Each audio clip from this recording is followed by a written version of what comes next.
The world needs to pay attention to who this man is, because he is inspiring an African revolution against the West right now. This is 37-year-old Ibrahim Traoré. He is the second youngest head of state in the world right now, and what his supporters say he represents is simple: African independence. You see, Burkina Faso is a former French colony, and since he became leader of the country in 2022, he has accused France of neocolonialism, which in other words is when a country is still trying to control the other, but now just through more hush means. So when he seized power, he started to make drastic changes. He ordered the French troops to leave the country. He expelled French diplomats and Western media. He banned the use of British and French colonial-style judicial wigs in efforts to decolonize the country's judicial system. And then he started making major changes. He started cutting ties with foreign companies involved in Burkina Faso's infrastructure development, like roads, bus stations, airports, and then started replacing them with locally equipped and trained workers, and then acquired around 1,000 road building machines for them to use. He started introducing policies to boost local control over food production and processing. He started pushing for greater state control over energy, reducing the dependence on foreign suppliers of electricity. And then, in the clearest statement to the West yet, he has started buying back a number of the country's major gold mines previously owned by foreign entities. He called the purchases a reclaiming of national wealth from exploitative foreign ownership. But here's where things get crazy, because what started in Burkina Faso has now become something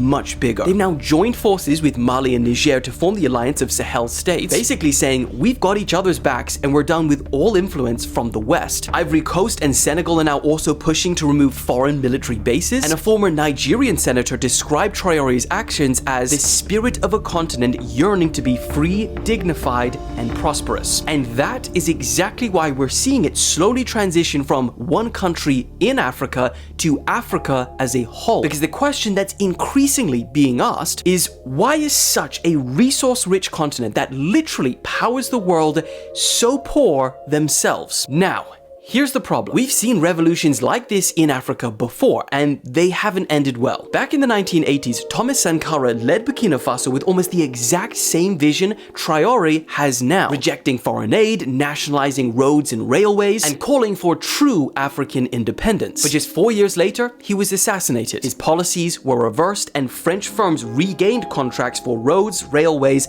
and ports in Western Africa. So is Traoré walking that same path? We don't know. But there are reports that he has survived 19 assassination attempts in 2 years. However, not all those claims have been verified. And it's also important to note that Traoré has his critics. Some call him a dictator because he rose to power in a coup. He's postponed elections, he's banned the media, and he's cracked down on dissent and critics, saying no country has ever developed under democracy. So the question is, what do you think? Is this just another dictator grappling for power, or the man to ignite a long-needed change for Africa?